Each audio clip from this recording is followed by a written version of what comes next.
రాజకీయాల్లో ఎత్తుగడలు రెండు రకాలు. ప్రత్యర్థులు బలహీనపరచడం ఒకటైతే స్వతహాగా బలపడటం మరొకటి.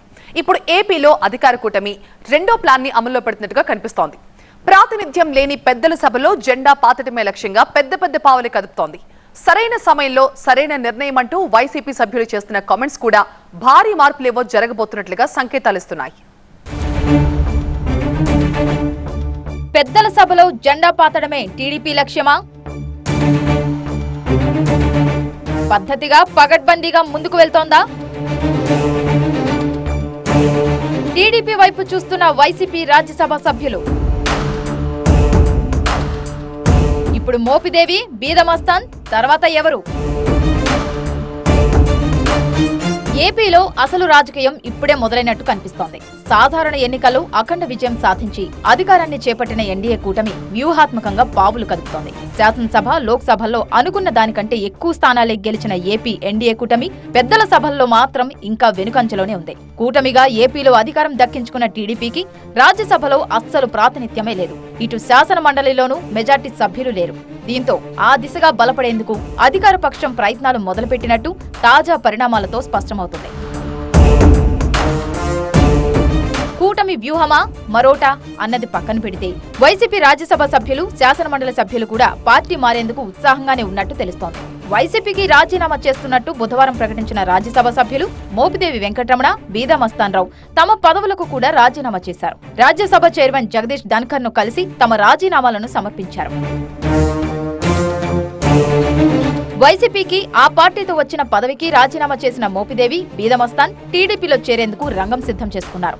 ఆయా నియోజకవర్గాల్లో కూటమి నేతల నుంచి వ్యతిరేకత వచ్చినా సర్దుకొని పోతామని కూడా ఈ వైసీపీ మార్చి నేతలు స్పష్టం చేయడం విశేషం. బీదమస్తాన్ రావు మళ్లీ టీడీపీ తరపున రాజ్యసభ సభ్యుడిగా ఎన్నికవుతారని ప్రచారం జరుగుతుండగా, మోపిదేవి వెంకటరమణ శాసన మండలి సభ్యుడిగా రాష్ట్ర రాజకీయాలకు పరిమితం కానున్నట్టు గుసగుసలు వినిపిస్తున్నాయి. అదే నిజమైతే బీదమస్తాన్ రావుతోనే టీడీపీ రాజ్యసభలో మళ్లీ ఖాతా తెరుస్తుందన్నమాట. మరి మోపిదేవి స్థానంలో ఎవరికి ఛాన్స్ దక్కుతుందన్నదే ఆసక్తికరం. రాజ్యసభలో 11 మంది సభ్యులు వైసీపీకి తాజాగా 2 నేతల రాజీనామాతో ఆ బలం 9కి తగ్గింది. వైవి సుబ్బారెడ్డిని గొల్ల బాబురావు, మేడ రఘునాథ్ రెడ్డి, విజయసాయిరెడ్డి, ఆర్ కృష్ణయ్య, పిల్లి సుభాష్ చంద్రబోస్, ఆళ్ల అయోధ్య రామిరెడ్డి, నిరంజన్ రెడ్డి, పరిమళ్ నత్వానిధి ప్రస్తుతం వైసీపీ నుంచి రాజ్యసభలో ప్రాతినిధ్యం వహిస్తున్నారు. అయితే ప్రస్తుత పరిస్థితుల్లో వీరిలో ఎవరుంటారు, ఎవరు జారుకుంటారు అనే విషయంలో సందిగ్ధత నెలకొంది.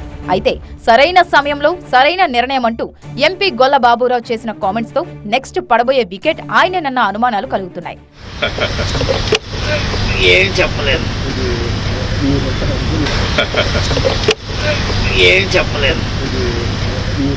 అయితే పార్టీని వీడుతున్న నేతలపై తీవ్రంగా స్పందించారు మాజీ మంత్రి, వైసీపీ కీలక నాయకులు కాకాణి గోవర్ధన్ రెడ్డి. ఒకరో ఇద్దరో పోతే పార్టీకొచ్చే నష్టమేమీ లేదని, వైసీపీ మళ్లీ పుంజుకుంటుందని ధీమా వ్యక్తం చేశారు. టీడీపీ తీరుపై మండిపడిన మాజీ మంత్రి ఇండైరెక్ట్ గా ఎంపీలను కొనుగోలు చేస్తోందంటూ ఆరోపణలు గుప్పించారు. ఎవరి చేతైతే రాజీనామా చేస్తున్నావో వాళ్ళని మీ పార్టీలో చేర్చుకుంటున్నావో ఆ టికెట్ వాళ్ళకే ఇస్తావా? ఈరోజు ఈ 11 మంది రాజ్యసభ సభ్యుల మీద నువ్వు ఎందుకు కన్నేసావు అంటే డైవర్షన్ పాలిటిక్స్. నీ ఎమ్మెల్సీ సీటు నువ్వు రిజైన్ చేయి, మా వాడు ఎవరికన్నా ఇస్తాము అని ఆ సీటును కొనుక్కుంటున్నారు. కాబట్టి ఈరోజు వైఎస్ఆర్ కాంగ్రెస్ పార్టీకి సంబంధించి ఎవరో ఒకరో ఇద్దరో పోయినంత మాత్రాన్నే, రాజ్యసభ సభ్యులు, శాసన మండలి సభ్యుల్ని చంద్రబాబు నాయుడు కొనుగోలు చేసినంత మాత్రాన్నే వచ్చేటువంటి నష్టం ఏమీ ఉండదు. రాజ్యసభలో జెండా పాతడమే లక్ష్యంగా ముందుకు వెళ్తున్న టీడీపీ ఎమ్మెల్యేల సంఖ్యా బలంతో ఆ దిశగా సక్సెస్ అయ్యే అవకాశాలే ఎక్కువగా కనిపిస్తున్నాయి. కానీ వైసీపీ నుంచి ఎంతమంది గోడ దూకేందుకు సిద్ధంగా ఉన్నారు అనేదే సస్పెన్స్ గా మారింది. గొల్లబాబురావు సరైన సమయంలో సరైన నిర్ణయం అన్నారు. తాను పార్టీ మారట్లేదంటూ విజయసాయి ఇప్పటికే సోషల్ మీడియా వేదికగా స్టేట్మెంట్ ఇచ్చేశారు. మరి మిగతా సభ్యుల మనోగతం ఏమిటో తెలియాల్సి ఉంది.